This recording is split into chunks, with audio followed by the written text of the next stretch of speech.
Good morning, good afternoon, good evening, good day to you, wherever you're tuning in from. My name is Best Agofure, Canadian Immigration Specialist at Tofino Immigration Consulting.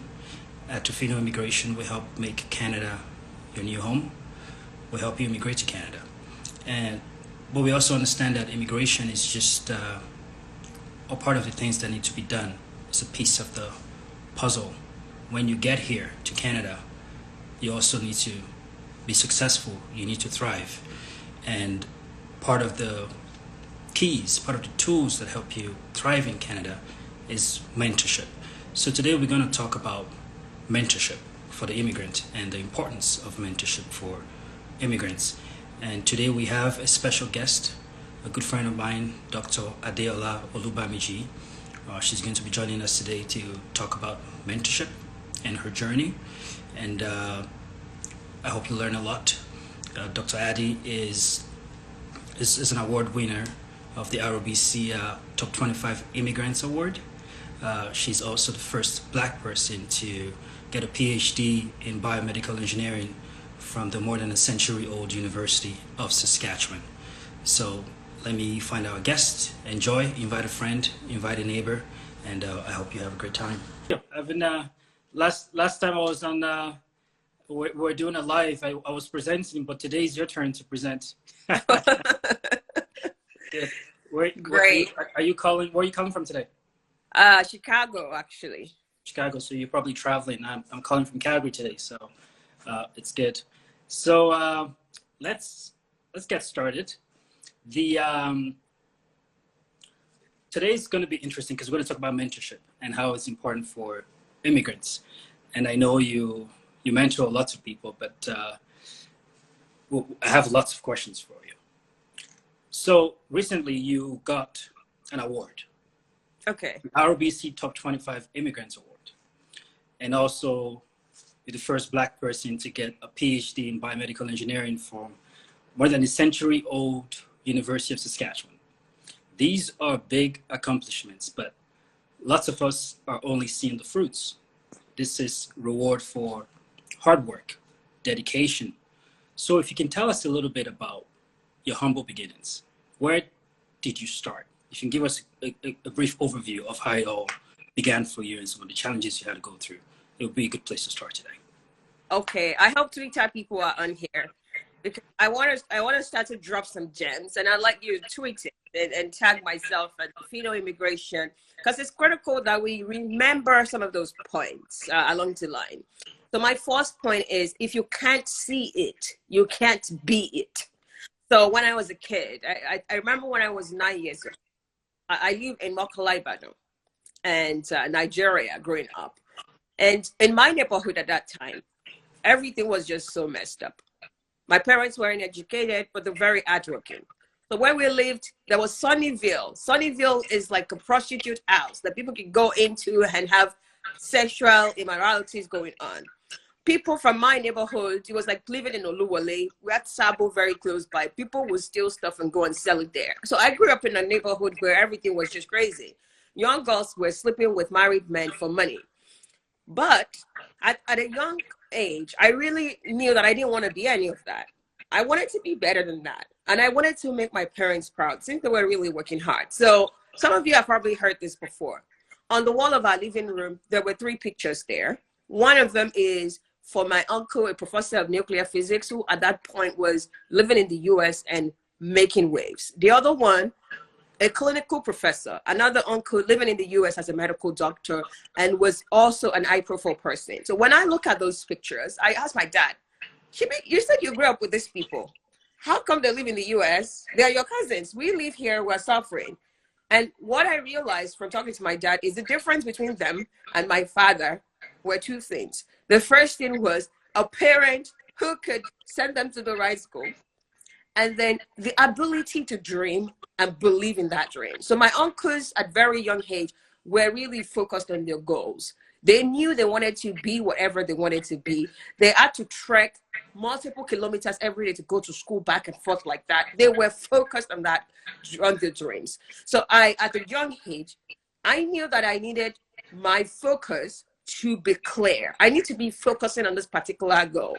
So I saw it.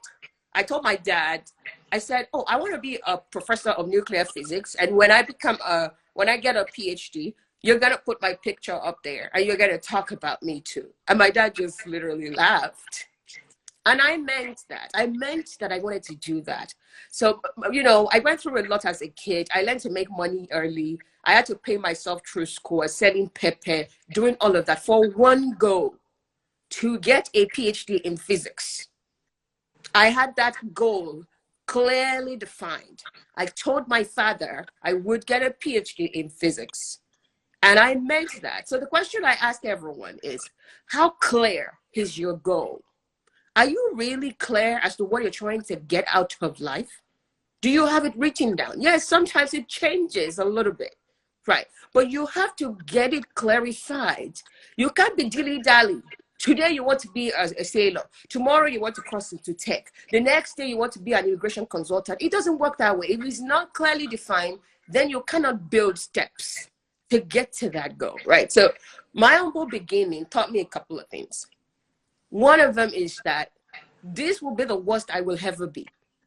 Every new day has to be better than yesterday. Because remembering who I was, where I came from, how poor that neighborhood was, I told myself every day must just be telling me I'm moving towards my goal, I'm moving out of this poverty situation, and I'm going forward. And then the other thing I learned was ability to dream. I grew up at a time when Tupac was, you know, a thing. I listened to California Love, all of those good lyrics where, you know, dreaming about America and dreaming about what is possible. There were music that gets into your soul, that make you feel like you could just fly. You could just dream. So I grew up at a point where dreaming as a Nigerian was something that makes us wear New York City shirt, believing that one day I'm going to visit New York City. The first time I went to Las Vegas, I wanted to go to that sign that I used to have a shirt as a kid. So when you can dream, when you can see it, the ability to be it becomes something that is, you know, you just have to fight for. So I told myself every day as a kid, today will always be the worst day of my life compared to tomorrow. And I just continue to move like that. I wasn't afraid to take risk. I knew that for me, I didn't have parents who had achieved so much that I'm trying to compete with. I had parents who didn't have too much, who believed that I could be whatever I want, but they would support me. But they knew that I would be better than them. So you may be growing up in a home right now where your parents are overly accomplished. They could be the barrier to you succeeding because they know too much. Right. In my case, they didn't know. So because they didn't know, I could mold myself into whatever with a little bit of ease. But yeah, there was no money, but there was ability to dream. And I think being poor teaches you something, ability to actually fight for something. Right. So I was every day fighting for something, fighting and hustling. You know, when I use the word hustle, people look at me and say, no, I grew up hustling. I grew up selling pepper. There is no better hustle than that. And I grew up just knowing that money is part of life.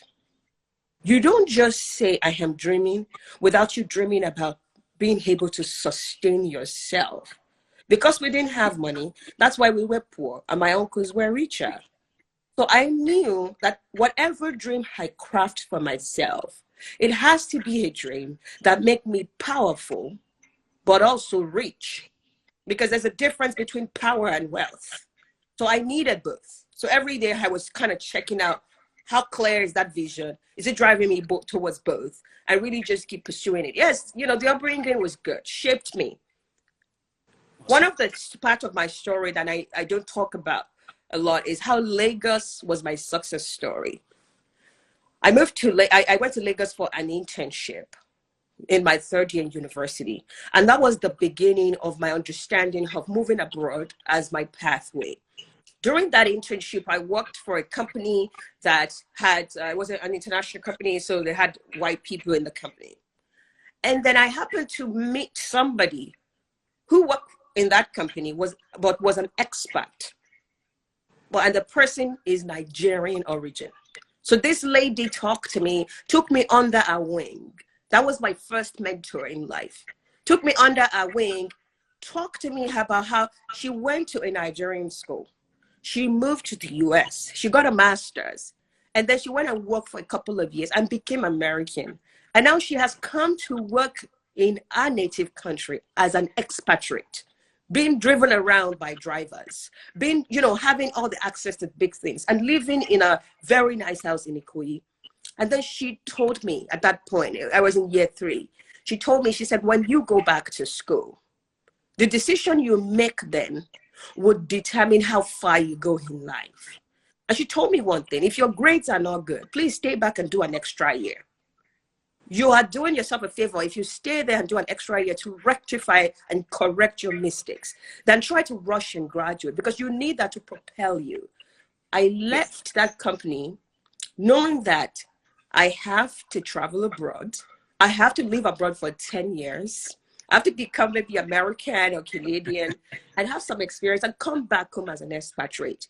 Thank God for that mentor. Thank God for that person who opened my eyes to let me see that my Nigerian degree could be a launching pad for my career abroad. And that's exactly what I did. So tell me, because some people might not fully understand what mentorship is. Let's start there. Let's back up a little bit. What is mentorship, and why is it important for immigrants, in your opinion? So I'm not going to give you the dictionary title of mentorship, but I'm going to tell it as the way I want you to see it. Mentorship is a relationship where you try to get from someone who has been where you want to go next. So I tell people, you have to identify who you want to be like. Who are you looking up to? And go and try to tap into the wealth of knowledge. Mentorship is a relationship, so usually it's a two-way street. A role model is somebody that you look up to, but they never participate. But a mentor for you has to participate. It has to become a relationship where you are getting from their wealth of knowledge to make your journey a lot smoother, to get to the destination a lot faster, and to just continue to aid you in the process. So that is the way I see mentorship. And it comes in different forms. Like I said, somebody who is where you want to go may vary. Where you want to go tomorrow or where you want to go 20 years from now. When you choose a mentor, I usually say you need a variety. The one you need the most is the one that is where you want to go tomorrow. Not the one that is where you want to go in 20 years. But sometimes people mix it up. They go get a mentor. Okonjo Iweala can be your mentor, but she's like 30 years ahead of you in their career. Right. What she's gone through is a lot. We respect her, but she didn't go through those digitization phases, which has transformed how they do things now. So you don't need an Okonjo Iweala if you're setting out for your career. Right. You need someone who's just a few years ahead of you. And for yourself, you obviously had some mentorship as you were starting off, or probably still now as well. What do you think you accomplished because you had a mentor? Well, I think I won't be standing without a mentor. Okay. And I quickly identified some things when I was looking for a mentor. One of them is mentorship is not by age. Somebody who is younger than me, if they have what I'm looking for, I'm ready to put my head down and get it from them. So I remembered when I wanted to choose a career. So I studied physics as my first degree. And then I had to look at what area of physics did I want to go into. Then I met this friend of mine called Carl Magnus, who sat with me to analyze the future of physics and told me that I should focus on biomedical engineering with a major in medical physics. He showed me how to do market research for me to understand why that is the right path. It was my friend, but it was a mentor. Sometimes the people who could mentor you are right beside you. They're not even older than you. They're just maybe a level ahead of you, but the information they have holds the key to clarity based on where you want to go. So I quickly realized that age will never be a determining factor when selecting a mentor. Number two is I try to look at people that were going in the same direction, but they just have a leap ahead, right? So I remembered when I got to University of Saskatchewan, one of the way that I used to determine the two mentors I had, the first one was I wanted somebody who is already in the industry based on what they study, if there's similarity between mine and them. And then I wanted another person who already have a PhD related to the field I was studying, who is probably still in academia. Why? Because there are two paths for me post-graduation. It's either I go to the industry or I become a postdoc or a professor. So I got two mentors who could guide me in both directions and just continue to keep up with them. So for me, selecting mentors comes easy because I'm humble enough to ask for help. People who can't ask for help can't have mentors. Right. So I pretty much believe that every step of the way, I analyze my life, see deficiencies, do not fight with my deficiencies, accept my deficiency, and accept the fact that I need some help and I need to go get it. Awesome. All right, so let's talk about pay, money, which is important for immigrants, right? Yes. If you're just tuning in, we're talking about mentorship today with Dr. Addy. Welcome. I see that more people are tuning in. So when I was working full-time, every time I got a different role, they would say, congratulations, they give me the offer letter, and there'll be a pay. And you have an amount of time to negotiate almost this pay. But I never really did because I didn't quite understand the negotiating power that I had. Or if it was out of, I don't want to rock the boat too much. If you go ask for too much, they withdraw the offer. A lot of immigrants don't really understand this part, money making, negotiating your pay. And so my question to you is, in your opinion, is there a pay disparity that exists for immigrants? And if it does, how do we close this gap? How do we do better on this negotiating? Thank you. So when I started my career, I started just straight out of college. I didn't know what to ask for. And I just took whatever they gave me. Over time, I started realizing that, yes, there is a big gap between immigrants' pay and people who were born and raised in Canada. Not only in Canada, around the world.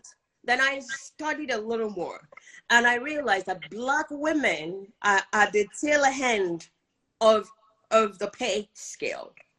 For every $1 a white guy earns, we earn 50-something cents or 60 cents maximum. So we are 40% lower than the market value of what we have to offer. So I started asking myself, why is that?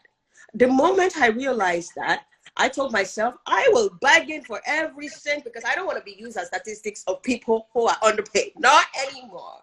Right. The first thing is, have you researched? What is your motivation for wanting money? My motivation for wanting money is that statistics needs to change. I'm going to bump it up. I'm not going to be a status quo of women, Black women are extremely underpaid. It's not going to be me, minus me. So I went ahead and did more research. What is my market worth today? I feel like immigrants, when they come into new countries, you're an immigration consultant. I want to scold immigration consultants a bit. You guys help these people come into the country. You don't prep them in terms of what is ahead of them. You just help them come into the country. It's like they just throw somebody into an ocean and say, swim. They can't swim. They don't know how to swim. You didn't give them any swimming skill. You didn't even prep them about swimming. Exactly. But they were looking forward to jumping into ocean. And you help them get to the place where they can jump. And now you told them, good luck, this is the ocean. Now they jump, and now they don't know how to swim. Now they're struggling. Now they're screaming, and nobody's helping them. And because you have taken them to where you promised to take them to, you have gone. And now they are stuck there swimming. The first thing is this: when an immigrant comes in, that realization of I'm in a new country, the excitement makes it blindfolds people that they don't understand that getting into a new country is actually a challenge.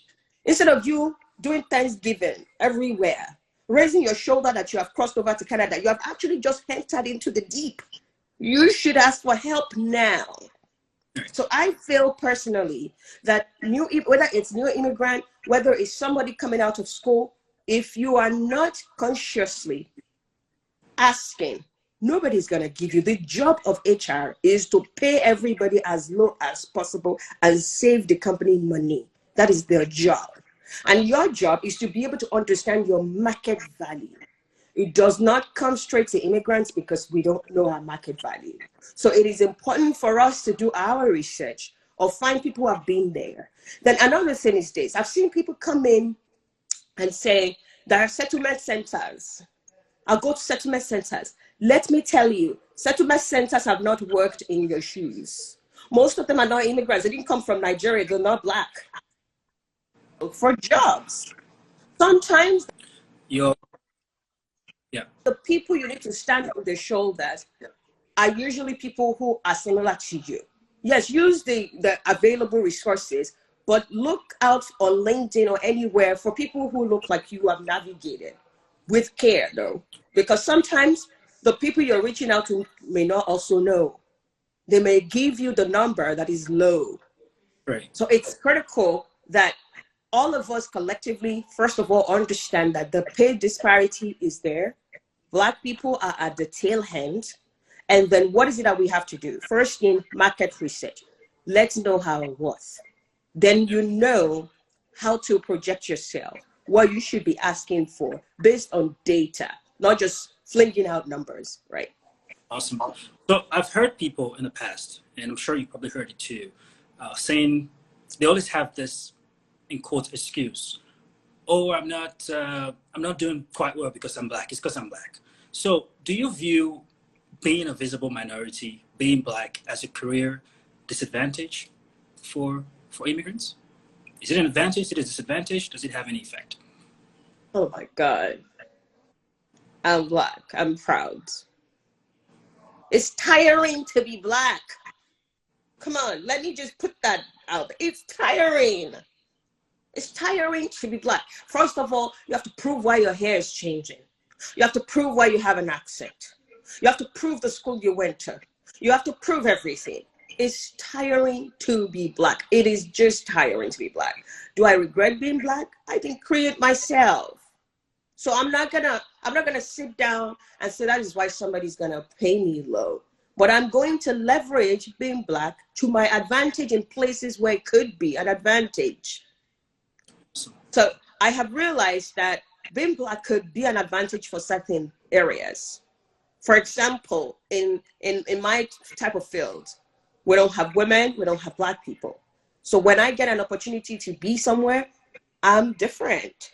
In some cases, it's a good thing. Because I'm different, there's attention on me. If I'm extremely smart, now people are interested in me. And that could be my opportunity to prove my worth, to place my feet in a place and really be the solid person who's going to lead something because I'm different. But sometimes that differentiation makes it overbearing because you're the only one. Now everybody is looking at you. Everybody is watching you. Everybody is just watching your lips as you open your mouth. And some weird questions are coming to you. It's hard. But for me, career-wise, I've used being Black to my advantage. And I'll give you an example. Recently, there was Black Lives Matter about a year ago.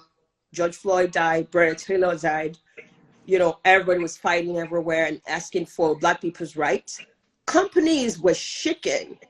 Organizations started to look at their structures because Black people were demanding for Black leadership, Black board members, Black promotions.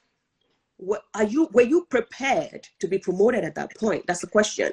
Before you put the race card on something, let's look at the skill sets you have. Let's do a skill map for you.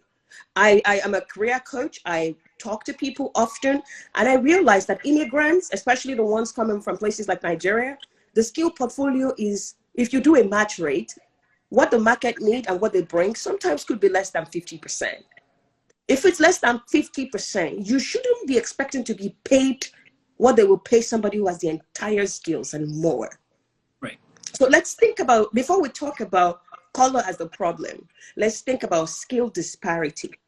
The skill disparity is wide. When Black Lives Matter happened, many companies were looking for smart Black people to promote, smart Black people to hire. It's true. Opportunity must meet preparedness. If you weren't prepared for those opportunities, when it came last year, it would have made you. I benefited from that. I became a director. Awesome. That's awesome. Because I was prepared. Yeah. Because I was prepared. Are you prepared? When we fight as Black people about pay disparity, about racism, before we start to carry those fights on our head, let's look at our skills. Let's look at our resume. Let's look at our influence, our achievement. Are we really prepared? And nobody's giving you the opportunity. Let's get prepared. It's pretty good. Awesome. So are you able to tell us then about your coaching / mentorship program and what are the benefits of this program that you have? Okay. So I'll tell you how I started my mentorship program. It was an accidental mentorship program. I've been mentored by people who had helped me understand so many things, from financial literacy to how to climb in my career, how to get into places. So right after college, I also, even before the end of my college program, I started mentoring people. I started with young people, then I proceeded to early career professional. What I saw is that just working with them, helping them say, hey, don't be a generalist, be a specialist, focus on this one thing, do this market research. It was giving them good results. People were getting promoted on time. People were getting pay increase. People were changing jobs. But what happened was, one of my mentees who happened to be very close to me, one day did an appreciation post on his Instagram for his mentor, and he slotted in a white guy's name and literally mentioned all the things that I've done for him, that the guy did it for him. I saw that post and my brain went like, I've been helping this person do all of this. And now he wants to publicly name the person who's been helping him. He named the white guy. That's it. If it was paying, it won't pay me. That's it, no more. So at that point, I said, I'm going to put a price on my mentorship program. If people don't give me credit, it's fine. I've been paid for it. So that was the moment I went to another mentee and said, hey, you do something like that. How does it work? And then she told me, do this form, and doctor, do this form, and then your mentorship program is started. So I have a couple of cohorts for my mentorship program based on what I have been able to help people with. So the first one I focused on was admission and scholarship, because all my school outside of Nigeria had not had to pay any dollar.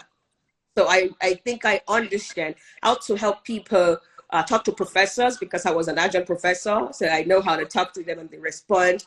And I felt like, yeah, let me help people get to be able to put themselves forward the right way and win scholarships to be able to leave Nigeria, especially people who grew up like me. That was one. Then the second one was the constant entering of immigrants to the US and Canada. I really realized, so I moved from Canada to the US about 2 years ago to come and work in the US. I didn't have no US education. I didn't have nothing. They brought me in as an expert. I've changed jobs again. I've been promoted again. So I kind of felt like I understand the system. So let me keep helping people. So I put together a career competitiveness mentorship program alongside the graduate school help. The career competitiveness one is the most important to me right now. And the reason for that is because immigrants get underpaid a lot. As I've been talking to them, I'm realizing some of them have good skills and the pay are so low. Or some of them have almost good skill, they just need a little more and they should be on their way to 6 figures. Because I'm in tech, so I'm an Industry 4.0 specialist. I'm in additive manufacturing, the other 8 areas. This is the future of work. And I saw how planting myself in the area of the future of work has propelled my career. So I wanted to continue to advocate so more Black people cross to the future of work because they pay well.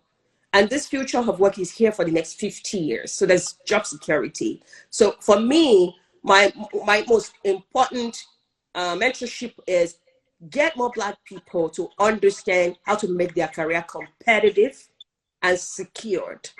Competitive means good salary. Secured means you have a job if you want it, and many people are going to be begging you to come and work for them, just the way my career has been. So those have been my two focus. But recently I realized that sometimes people just want to have a 1 hour discussion with me. They just want to confirm that the decision they're about to make is good. So I open up single slots where you just confirm different things, whether you are on the right path, whether you're having work conflicts, and you want to know, should I do this because I may be fired? I feel like there are tension. So I have those one slot.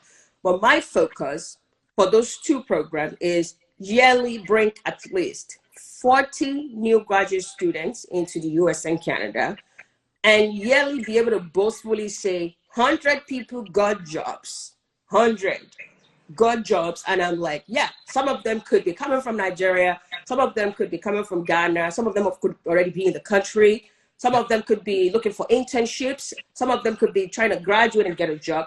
Just make sure 100 people get a job or transition to a new job, but get to the right salary, be able to hold substance after our sessions. And really, one of the things I felt like the sessions do for people the most, especially the career competitiveness one, is you immediately know how you measure against your counterpart. So you can see and say, okay, I am 30% lower than what the market is looking for. So you are not blaming racism because you see it. And then you can see how can I put together a career development plan? You could see that. Today, before this session, the second to the last session I had was somebody who is in Nigeria. She's an HR compensation person, and she has a COPR. And we just started working together a month ago. And we had a meeting today because she had two companies, one a Fortune 500 and second one a university, wanting to interview her in this coming week for 2 nice roles that are 6 figures worth. She's still in Nigeria. So we had to have a meeting and say, hey, you have not even gotten here. Do you want to, and they're not allowing you people come in. Right. So how do we stall this, push it forward? So what I'm saying in essence is, my aim is that my mentorship provides you clarity. So you know that Canadian experience will not stop you from getting a job. Yeah. That you know that not having Canadian education will not stop you from getting a job. You know that your Nigerian or Ghanaian degree or whatever degree you have is equivalent to the Canadian one, because I'm going to show you. Awesome. And you know what exactly you need to do you know how the job process works. Stage 1, stage 2, stage 3, stage 4. You know, I'll make it known. So you know where you're at, and you know why you're not hearing back all along. So that's it. So tell me, how do people sign up? They just contact you? How do they reach out to you? I have a link tree on my page. So on that link tree, there are different forms. So someone looking for career competitiveness, they'll fill the form there. Someone looking for graduate school help, they'll fill the form there. And then someone filling, I live abroad, I want to pay using PayPal. There's a direct PayPal payment opportunity there. So everything is on. If you go to my bio, the link tree there has all the forms, and people can just literally fill it. Pretty good. There's this misconception that coming to Canada, you have to be, an engineer, a doctor, a nurse to make good money. Is this true? No. Are there other careers that people can make money from, or what's of course. I just told you that somebody who is an HR specialist, he's coming from Nigeria, and our job, where the range that we're asking, if you interview this week, is going to be 6 figures. Pretty good. So people, go ahead. I don't believe that you have to be an engineer or anything, but I know that Industry 4.0 is going to infiltrate everything. Right. It's going to infiltrate finance, government, policy making, how we do everything, interaction. So as a person, you don't have to, I don't know how to code. I cannot write a single string of code, and I'm in tech. Right. So you don't have to cross to tech, but as technology influences your field, as the tools are changing, make sure you're learning all the new tools. It doesn't require coding, right? So you could be a content creator and say, as a content creator, I'm going to learn graphics design. And I'm going to learn how to optimize SEO. You are a content creator, you are in arts. But you added some things on top of it. So you don't need to be in tech to adopt the changes that are coming to us. And you don't need to cross to a tech career to make money. No. Awesome. We're gonna switch gears a little bit to something else. Now, in all of these accomplishments that you have, PhD, the awards, the history, in all of the craziness, was it difficult for you to find love along the way? Oh, don't get me, it was difficult. Okay. It was difficult because I'm quite opinionated. I'm like, I'm an extrovert. My parents never shut me up. They let me say whatever I want to say. They listen. They engage me, even if it's like, yeah, they just know I'm a happy child. So I grew up like that. And all my life, I've always have an opinion. So before I got a PhD, even when I was in school, I remembered my last relationship before I met my husband. The guy, once he tells people his girlfriend was doing a PhD, there was a PhD kid. And that continued to register in his head to a point where everything I do, he had to try to subdue me. He had to try to just turn it into a fight. Finding love was very hard, especially in this part of the world where you don't talk to people that much. We're not outside. We're not eating fish, and we're not wearing clothes, and we're walking around. Everybody is hustling. It was hard. And I've said it before, how I met my husband on LinkedIn. Okay. I met him on LinkedIn. We when my story went viral in 2017, he reached out to me, he congratulated me and asked me if I have other social media links that I could send to him so he could follow me on other outside of LinkedIn. So he followed me on Instagram and Facebook. And a year later, we decided to date. So I feel like one of the areas that I have allowed technology to penetrate a lot is trusting technology when I want to buy things, and also trusting it for love. If I trust Amazon to deliver my product, why can't I trust it to connect me with the right people? So, if I found you on social media and we became friends, why is it hard for me to be able to allow those type of people to date me, right? Awesome. So LinkedIn, though, many people consider LinkedIn as a very professional platform. And I really respect your husband because he was able to message you on there. But can we shoot our shots on LinkedIn? So let's talk about LinkedIn career-wise first before we shoot our shot. So LinkedIn has been my most beneficial platform for career. So if you're on my LinkedIn, it's dry. I don't post anything that I post on social media. I just because I want to be known as a subject matter expert on LinkedIn. So everything I post on LinkedIn is showcasing 3D printing, is showcasing my career. There's a little bit of blackness every here and then. I'm black, you better watch it. But it's mostly professional, right? Sure. What I realize is this. The power of LinkedIn can bring you jobs. My current role, I found it on LinkedIn. They found me on LinkedIn, right? And I've had a lot of consulting coming at me through LinkedIn. Some of them I'll say no to. Some of them I'm like, this is interesting. So LinkedIn can be LinkedIn is where I met my two first mentors in Canada. Right. I looked at their profile. I saw what they were doing. I reached out to them respectfully, asking for like a coffee meeting and wanting to inquire more about what they do. And that's how they became my mentors. Use LinkedIn for professional connections that can advance your career. People like to talk about themselves. If you're a new immigrant, you are coming into Canada, you just got into Canada, connect to at least 500 professionals in your field. Connect to LinkedIn groups in your field. There are LinkedIn groups. Go on that groups and connect to groups related to your field. Connect to those and be participative.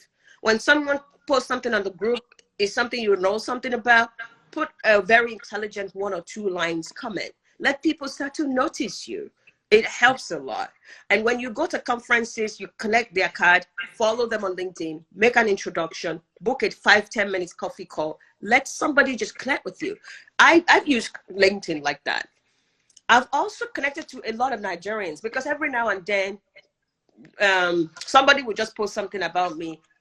300 new connections, all Nigerians. What is it? Oh, your story went viral. Oh God, another story went viral. So every time my tweets get tweeted a lot or my story goes viral, it's on Instablog, it increased my LinkedIn numbers with Africans. Every time I do engagements on 3D printing, it increased my professional numbers. Should you shoot your shot on LinkedIn? First of all, shoot your damn shot for jobs on LinkedIn. If you have a connection, you're applying to a company. This person and you have been following each other for a year. They work in that company. You've applied for that job. Contact them before you apply. They may give you a referral because they've been following you for a year. They've been reading your content. You guys have been commenting on each other's stuff. You've met at the conference. They could give you internal referral. It could help you land that job. So use LinkedIn for jobs. On shooting your shots on LinkedIn, I feel like it's relative. So let me tell you, my husband, I met him on LinkedIn. That my last boyfriend, I met him on LinkedIn. Why? Yeah. Where do you want me to meet anybody? I have a PhD. I don't know how to go out. I don't know how to do anything else. I just read my book and close my door. Right. Yeah. So I feel like shooting your shot is relative. I've had a lot of good friends. People reach out. They just want to connect. They start to ask you, you know, questions about what you do for work. They tell you what you do. And from there, they ask for your, you know, if you're open to a Zoom call, if you're open to talking on the phone. Right. And usually it doesn't start with, I want to date you. You are beautiful.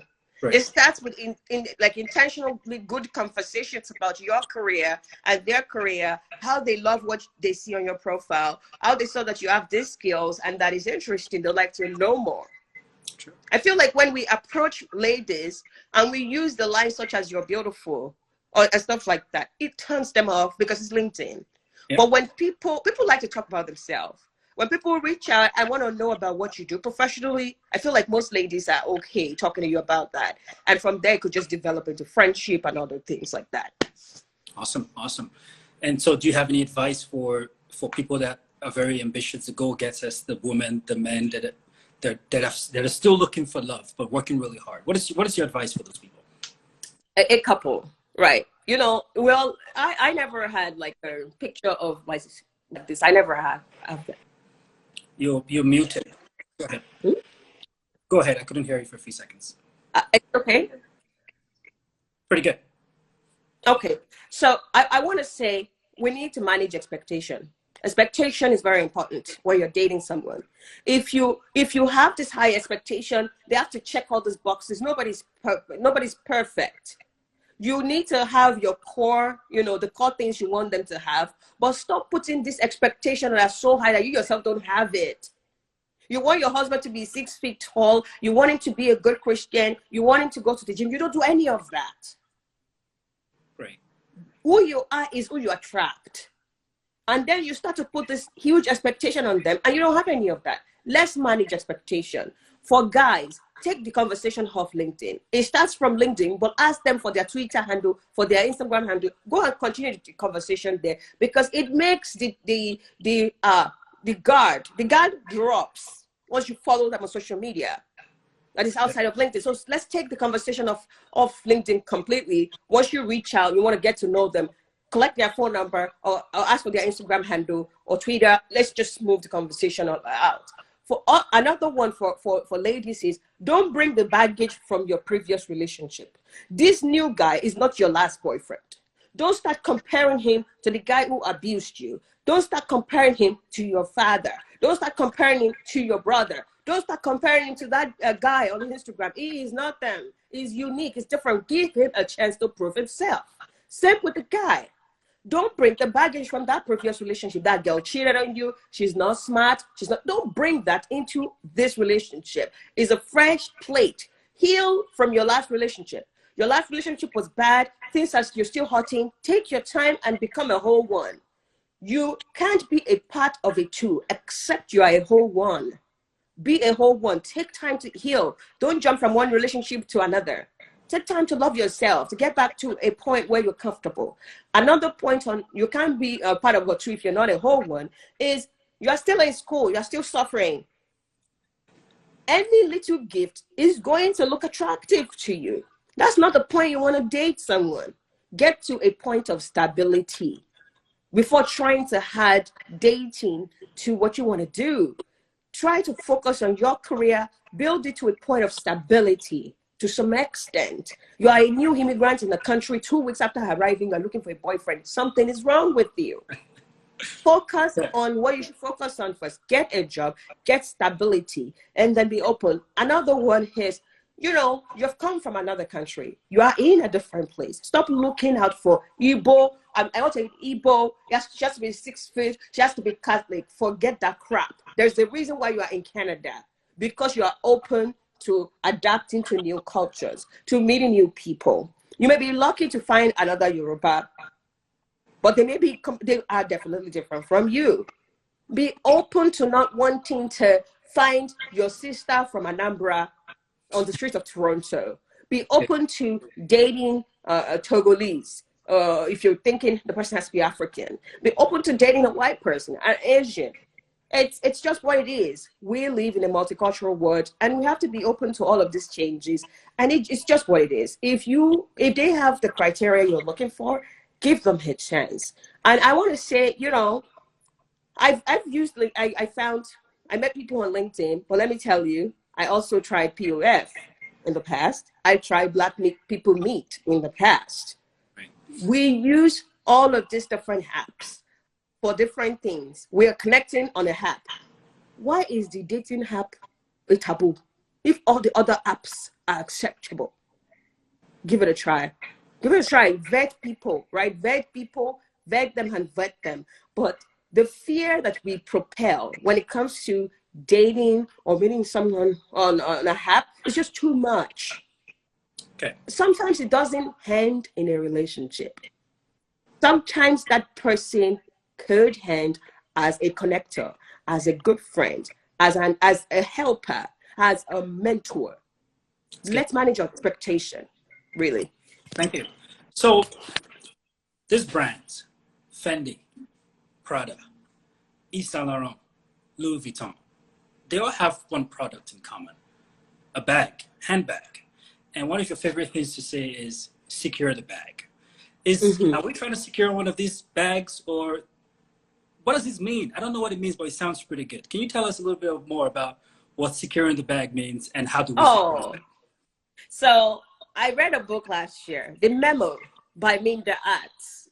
If you haven't read it, you're a Black person, you need to read it. The Memo by Minda Arts. She's very accessible on Instagram as well. You can go chat with her. So the memo in that book, the book talked about the gaslighting, the ridiculousness, the things that happen to Black people in places of work, how stressed we are because of people trying to undermine our intelligence, and how she quit her job because of that. And she cited so many different examples of how Black women has not risen to the ranks they deserve. If you've read Leaning by Sheryl Sandberg, Leaning is another good one. So Leaning by Sheryl Sandberg is the white version. So after she read that, she said, I'm going to create a Black version of Leaning by Sheryl Sandberg. So that's the Black version. In that book, there's 2 phrases that got stuck with me. Secure the seat and secure the bag. For the last 2 years in my career, before 2021, I was busy securing the seat. And what I mean by securing the seat is this. I knew as a person and as an immigrant, I always know when a phase ends and when another one begins.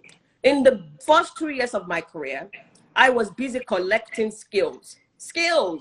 I wanted to be like a sponge and soak up all the skills that I need to become a subject matter expert. Right after that, I transitioned from collecting skills to collecting influence. And that is why in the last 2 years, I won all of those awards. Right, because I was collecting influence, because I had the skills. I had to move on to influence. So at that second transition, I was securing the seat. I needed the seat. So the first thing was secure the skills, get all the skills, and know when to stop. Africans don't know when to stop. They want all the certifications of the world. That's not going to give you the promotion you need. So you need to realize when the skill collection ends, When do I move to collecting influence? And when you collect influence, you secure seat. Because as you collect influence, people start to notice you. People start to respect you. People start to, because I collected skills and became a subject matter expert. So when the leading discussion in 3D printing, people ask me, what do you think? People say, Adi, correct me if I'm wrong. Adi is going to lead that. Adi is managing that. That is securing the seat. When you now secure the seat, you have to sit well and try to collect the money and put it in the bag. So that's the third phase. Secure the bag. So you get it now? So I have moved on from influence. So this new year, I'm not applying for any award. And immigrants, I tell you, in Canada and the US, people will nominate you for award. I won national awards for manufacturing in the US 2 years in a row, 2019, 2020. People, companies nominated me for that. But there are other awards that the things I did at STEM Hub was the reason why STEM Hub nominated me for that. Some of them I nominated myself. Why? Because I'm worth it. Be comfortable asking for what you deserve. Be comfortable asking for your seat at the table. Be comfortable, getting those awards. It's a seat. You get a seat and a stamp and an approval. You are a very important immigrant of Canada. You are one of the most powerful women in this country. That is a seat. Awesome. So I felt like the last 2 years, I was collecting seats. Now, I don't want seats. I don't want money. Secure the bag. Yeah. So I told myself that consciously every day, that this year, I'm securing the bag. I'm securing the legacy for my children. I'm buying houses everywhere. I'm gonna be. Awesome, thank you. Now I get a better picture of the bag. You need to secure the bag to secure the Fendi bag. It's good. I love it. So a lot of people think PhD holders are poor. They don't have any money. Obviously, you're an outlier here. You've showed us that it's good. Last week, for example, you and your partner bought 2 new homes and added that to your investment portfolio. So tell me, what's next for you? What's next projects that you have going on for you? We got a few more minutes before we end the show. So yeah. So this year is the 3 things. The first thing is trading stocks a lot, learning a lot more than I know before, and trading more stocks. So I bought some Bitcoin. I was telling my husband last night that I've gotten over 50% appreciation in my Bitcoin. So really trading stock. I want my money to work for me this year. I want it to be working for me when I'm sleeping this year. I just don't want to be working for money. Let money work for me. That is my motto for this year. So I want to establish that strategy and make it stable. So for this year, next year, I'm going to be trying new things. I'm going to be stabilizing it and saying, my money work for me. If I decide not to work any longer, I'll have enough money for retirement and I'm good. So that is the aim for this year and next year. Then I want to have a baby, hopefully soon. So awesome. So be able to really get I'll come down to the States bearing gifts. So yeah, so those are the 2 things important for me. Yes, continue to grow in my career. It's just very critical. But have other streams of income, right? Establish them, stabilize them. So I've established a couple of streams, but they have to be stable.